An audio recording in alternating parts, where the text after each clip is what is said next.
नमस्कार दोस्तों। शनिवार का दिन न्याय के देवता, कर्मों के फल देने वाले भगवान शनि को समर्पित है।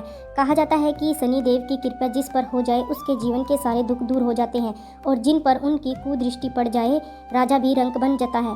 लेकिन क्या आप जानते हैं कि शनि देव इतने न्यायप्रिय क्यों हैं? आज हम सुनाएंगे शनि देव की एक पौराणिक और अत्यंत प्रेरणादायक कथा। बहुत समय पहले सूर्य देव का विवाह संज्ञा से हुआ। सूर्य का तेज इतना प्रचंड था कि संज्ञा उसे सहन नहीं कर पाती थी। इसलिए उन्होंने अपनी छाया यानी परछाई को सूर्य देव की सेवा में छोड़ दिया और स्वयं तपस्या करने चली गई। छाया से ही भगवान शनिदेव का जन्म हुआ। कहा जाता है कि जब शनिदेव गर्भ में थे तब उनकी माता छाया भगवान शिव की कठोर तपस्या कर रही थी। इसी कारण शनिदेव जन्म से ही अत्यंत तपस्वी, गंभीर और न्यायप्रिय बने। लेकिन जन्म के समय एक अद्भुत घटना हुई। जैसे ही शनिदेव ने पहली बार अपनी दृष्टि अपने पिता सूर्य पर डाली, सूर्य का तेज मन पड़ गया। सूर्यदेव को लगा कि यह बालक अशुभ है और उन्होंने शनिदेव व उनकी माता का तिरस्कार किया। इस अपमान से शनिदेव के मन में वैराग्य आ गया। वे भगवान शिव की कठोर तपस्या करने लगे।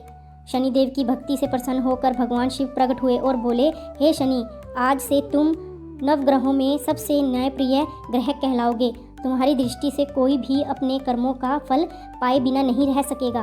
तभी से शनिदेव को कर्म फल दाता कहा जाने लगा। अब आपको बताते हैं राजा विक्रमादित्य की कथा। एक बार राजा विक्रमादित्य के दरबार में 9 ग्रहों में श्रेष्ठ होने को लेकर विवाद हुआ। राजा ने सभी ग्रहों के सिंहासन बनवाए, सोने, चांदी, पीतल, तांबा आदि के। शनिदेव का सिंहासन सबसे पीछे रखा गया। यह देखकर शनिदेव क्रोधित हो गए और बोले, राजन, तुमने मेरा अपमान किया है। समय आने पर मैं तुम्हें इसका फल अवश्य दूंगा। कुछ समय बाद शनि की दशा राजा पर आई। राजा का राज्य छिन गया, धन खत्म हो गया, उन्हें अपने ही राज्य से निकाल दिया गया। भूखे प्यासे भटकते हुए राजा एक नगर पहुंचे, जहां उन्होंने एक व्यापारी के यहाँ काम करना शुरू किया। लेकिन दुर्भाग्य ने उनका पीछा नहीं छोड़ा। एक दिन उन पर चोरी का झूठा आरोप लगा और राजा के हाथ पैर कटवा दिए गए। राजा ने तब भी धैर्य नहीं छोड़ा और मन ही मन शनिदेव को याद करते रहे। 7:30 समाप्त होते ही शनिदेव स्वयं प्रकट हुए और बोले, राजन, यह सब तुम्हारे अहंकार को समाप्त करने के लिए था। जो व्यक्ति घमंड करता है उसे मैं विनम्र बनाता हूँ और जो धैर्य रखता है उसे ऊंचा उठाता हूँ। इसके बाद राजा को उसका राज्य, सम्मान और वैभव सब वापस मिल गया।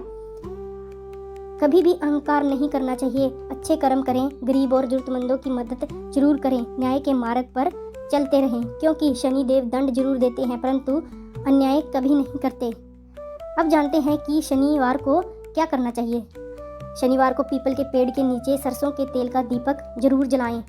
काले तिल और उड़द दाल का दान करें। हनुमान जी की पूजा करें। ऐसा करने से शनि दोष कम होता है और जीवन में स्थिरता आती है। अगर आप चाहते हैं कि शनिदेव की कृपा आप और आपके परिवार पर बनी रहे तो इस वीडियो को लाइक करें, शेयर करें और कमेंट में जय शनिदेव अवश्य लिखें। धर्म, भक्ति और ऐसी ही प्रेरणादायक कथाओं के लिए चैनल को सब्सक्राइब जरूर करें। धन्यवाद।